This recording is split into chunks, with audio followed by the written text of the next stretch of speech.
First, let's move one by one. Strong, precise verbs. What or where are the strong, precise verbs? As they approached.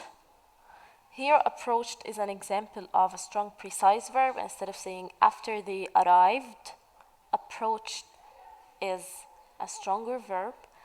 They began to feel scared, very scared indeed. Why on earth had they come here? The night was pitch black, the road was deserted, moaning eerily, the wind whipped. Here, whipped also is an example of a strong verb. We could have just said that the wind moved around their ankles, but whipped means that it moved in circular motions around their ankles. When you like whipped cream is the cream. If you're cooking, you're going to whip the cream. It's like you move it in circular motions till it becomes thick, so you can use like a fierce dog. Do you see that? That's what comparing the wind to a fierce dog.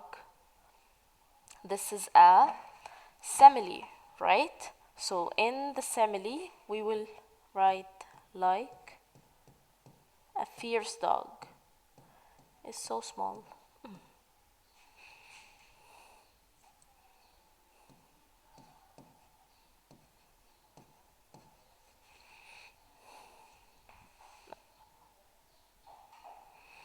Okay, so we now have an example of a strong and precise verb and a simile, which is like a fierce dog. The wind whipped around their ankles like a fierce dog.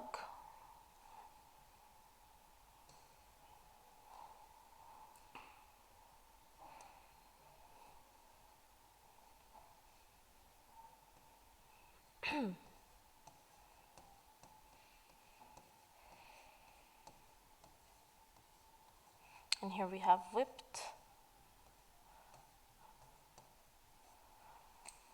All right. We need a sentence starting with present participle verb and an adverb or adverbs and commas to mark off clauses, and that punctuation device at the end that we'll talk about. All right, let's continue reading.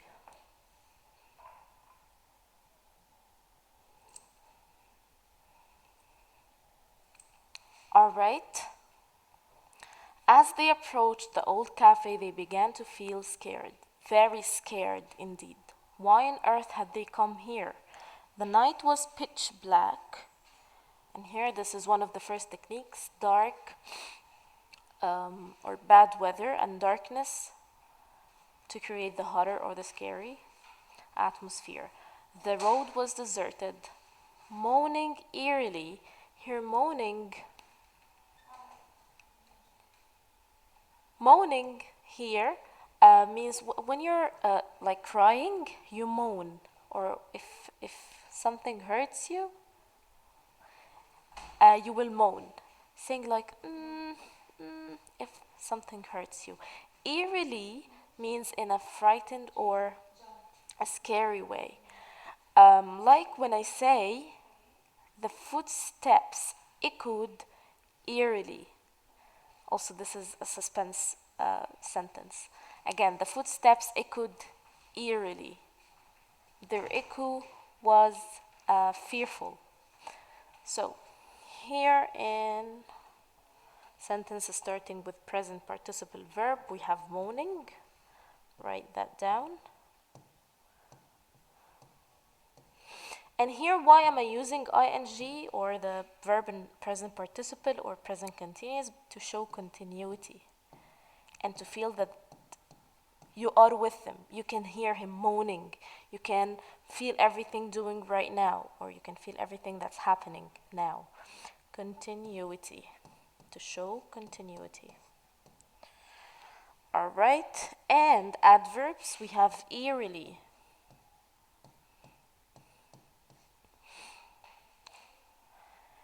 Commas to mark off clauses. The wind whipped angrily around their ankles, like a fierce dog. John shuddered. Perhaps we should go back. It looks like. No, Muhammad interrupted, not wanting to show him that he was scared too. Just a quick look, and then we'll go home. It won't take a minute. Here we have a comma that separated two clauses. Just a quick look, and then we'll go home. What was left on the old cafe was now in full view. Run down, dirty, neglected, comma, its windows broken and torn blinds flapping in the cold night wind. Clouds covered the moon. A sudden bang came from behind them. They both shivered. Nervously, very nervously, they both crept towards the open front door. And these three dots here means to be continued, or there is part missing, there is still part of the story not. This is not the story, this is not it. There is a left part in the story. Alright, so strong precise verbs, we have whipped. And we also have crept, or shivered.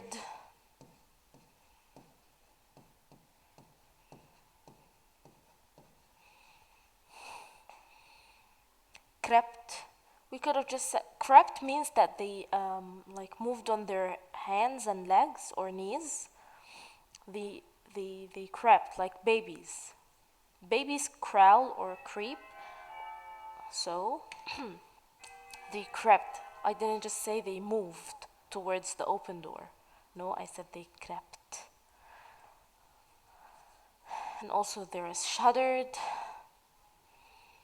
And the simile, we said like a fierce dog.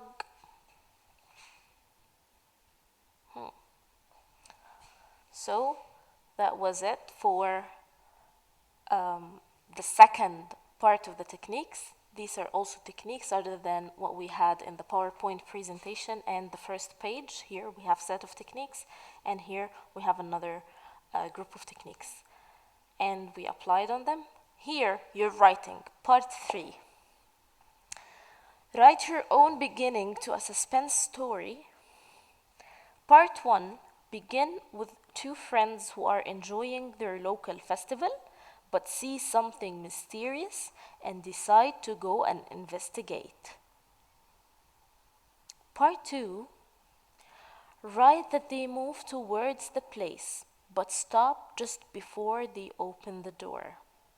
Use the techniques listed below in your writing. The techniques written here are dialogue to move the plot along, make your characters talk to each other, and use speech marks, please. Some movement and gesture built into the dialogue so that the reader can see what is going on. We want the reader to see what's going on and feel and want to continue. Strong verbs and adverbs. Some short sentences.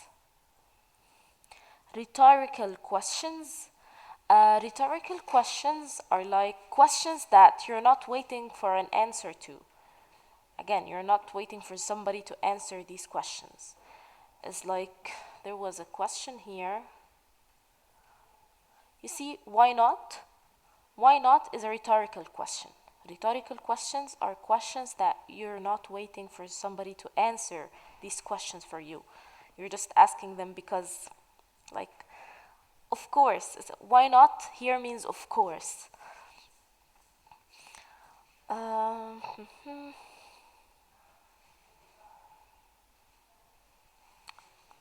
right. Next, we use similes. We use repetition. We use commas in the right places. Extreme weather and darkness, bad weather, and sudden noise. Like here at the end, they both shivered. They both shivered nervously. I'm so sorry. A sudden bang came from behind them. They both shivered nervously, very nervously. They both crept towards the open front door. So, nervously and very nervously, here that's repetition. All right. So, again, just write the beginning of your suspense story that two friends, like the beginning and the middle part, don't end your story. Two friends were enjoying their local festival, any kind of festival you want. Write that they moved towards the place, but they just stopped before they opened the door, and use the techniques that you have in your book here. All right, and that's it for today's lesson. Thank you. Goodbye.